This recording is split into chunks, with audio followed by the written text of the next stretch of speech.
Good morning. Constitutions and laws are not self-enforcing. My name is Sam Casey, and I am the Managing Director and General Counsel of the Jubilee Campaign's Law of Life Project, a public interest law firm that has consistently, for the last 4 years, opposed the religiously discriminatory language of the Obama administration's abortion, contraception, sterilization, insurance coverage provisions, which we all called this morning the mandate. You know, there's constitutional protection for religious liberty in the Red Chinese Constitution. They have laws that say that it's perfectly permissible for an attorney like myself to go into court and protect those rights. But I've trained many attorneys in China who, when they went to do so, lost their law license within 90 days.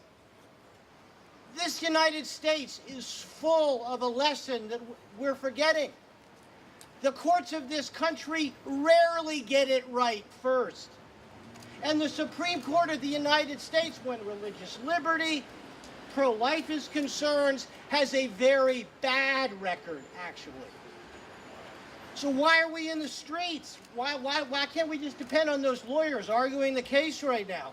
Because the Constitution and the laws of this country under the republic that you live in are your laws. They're the people's laws. All the polls say the people don't support the Obama administration's deprivation of religious freedom. My clients, who are generally business owners, I'm arguing 5 cases, like the Hobby Lobby case, all of which, ladies and gentlemen, have been stayed while we wait for 9 gentlemen and a few ladies in the Supreme Court of the United States to tell us what our freedom is. The Japanese in the internment camps in World War II, if they had waited for the Supreme Court to tell them what their freedoms were, they'd still be in the camps. For 100 years, the Supreme Court of the United States got racial equality wrong.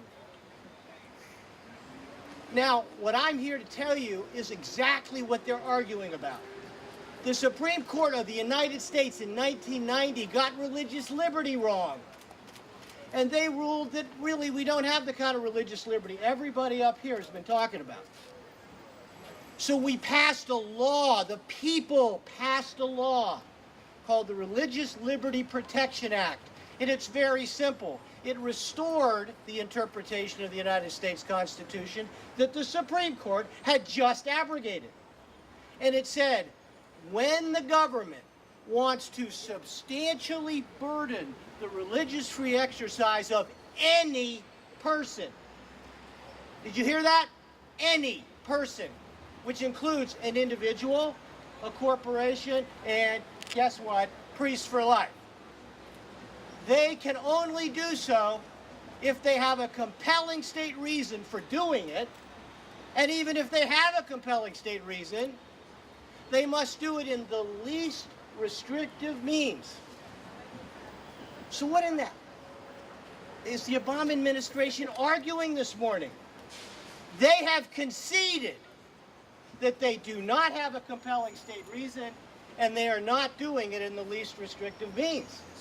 They're making one argument, essentially, and that is we, the Obama administration, know best what is and is not a substantial burden on an American citizen's religious freedom.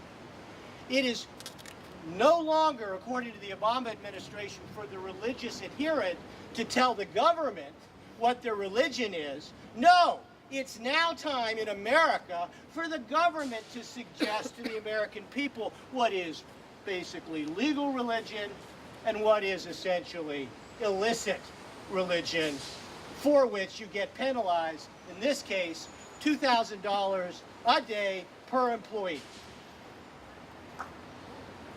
Does that sound like the country you grew up in? Why are we out here in the streets? Because these people might get it wrong. There is a law pending before Congress right now. Congressman Black was here. For the last 4 years, everybody up here has been trying to get the Congress of the United States simply to fix Obamacare.